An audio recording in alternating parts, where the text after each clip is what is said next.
Hey, hi, hello, everyone. So, how's everyone doing? Me, I just got some teeth ripped out yesterday, so I could be better, but I also could be worse. So, I'm just drinking some of my new diet drink mix out of my Frankenstein Monster cup here. It's not Halloween yet, but who the hell cares? Because I use this whenever I feel like. I found him at a Goodwill. Isn't he cute? In a spooky kind of way. So, reading update, I do this once in a while. Usually they're short because I just tell you when I'm thinking about the books I'm reading or listening to currently. Um, so yeah, we had to wait for a while at the place to get my teeth done. So we had to go like at 5 in the morning because it opened up around uh 5:30, and I did not get in until like after 7. So we were there for a while. So I did my best to read. I brought Scarlet with me. And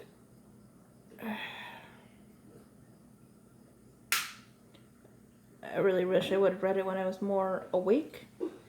But, like, I wanted to, occupy my time, obviously, because I'm at the dentist and, it's like doctors are, like, nerve wracking and stuff. But I'm still loving the book. So I've gotten up to the part where, God, I'm trying to remember now, I was so tired, that, like, she sees her father again, like Scarlet. And she makes a note that he isn't like how he used to be, and she learns about um, Wolf's tattoo and stuff like that. So I'm at that part, and once you start finding out stuff, it's always very interesting. I have been listening to more of The Elegance of the Hedgehog on audio. I'm on script, and I asked people about this book and what they thought. Most people found it really good, or at least good. And one person says it's not very plot driven, which it's not, but it's kind of more of a thinking book. It's much more of a character book, like a really, really a character book.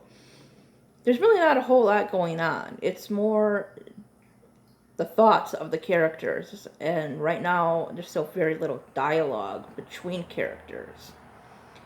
You really just are in the mind of these two people, and it's kind of interesting. I like thinking books. I don't read a whole lot of contemporary, or at least what's considered adult contemporary. Cause I guess I'm kind of put off by some of the advertisements and things, which is my own fault. Um, because when it comes to adult books, I don't know. People are always kind of down young adults with romance and stuff, but I don't know. It seems like both of them are going that way, especially if they're targeted towards women. Um, like, I'm not gonna rag on 50 Shades because I haven't like read it, but from what I hear, it's probably not deserving of the popularity it got. But oh well, you like what you like.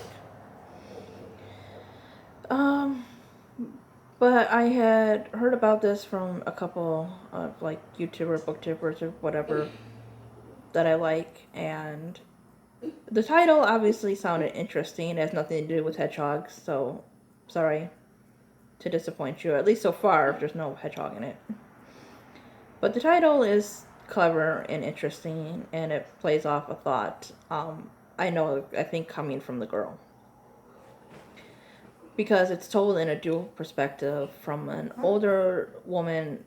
It's a translated book, so it's originally in French, and this woman is a concierge, and then the other narrator is a young girl who is very intelligent. And yeah, the premise and everything is just interesting. It's something different.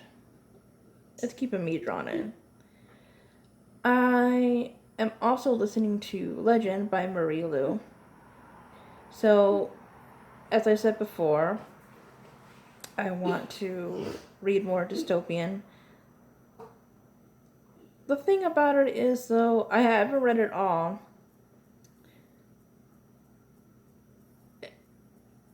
Like, I looked up the publication date, and it was, I think, published in 2011.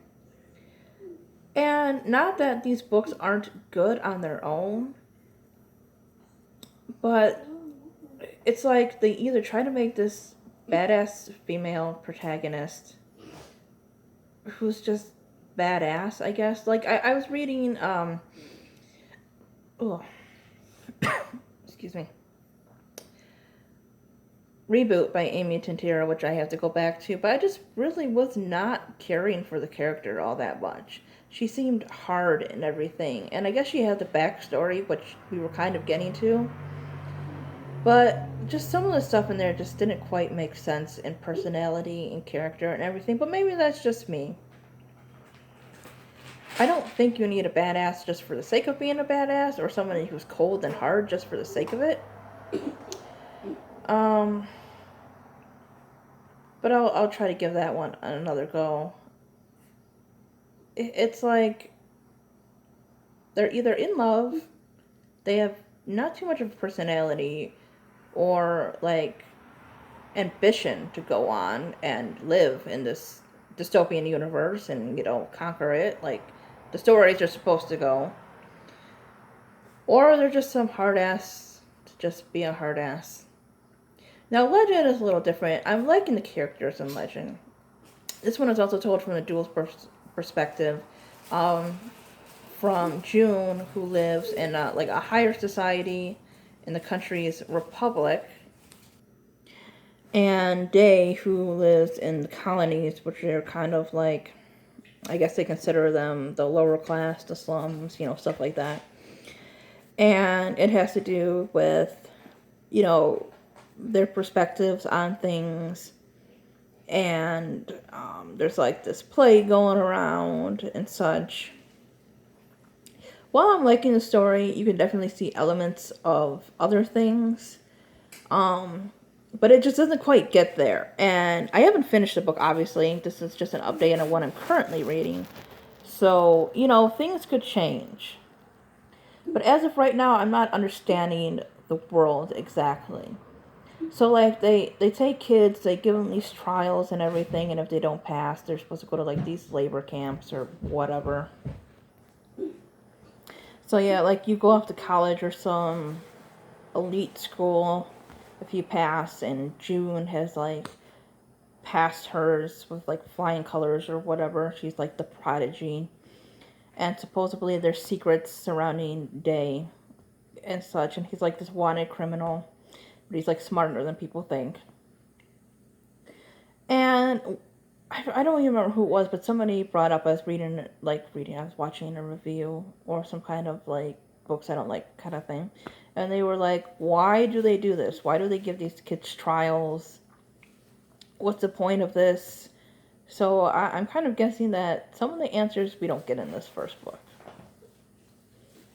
Like, I'm not understanding the world of Legend. It's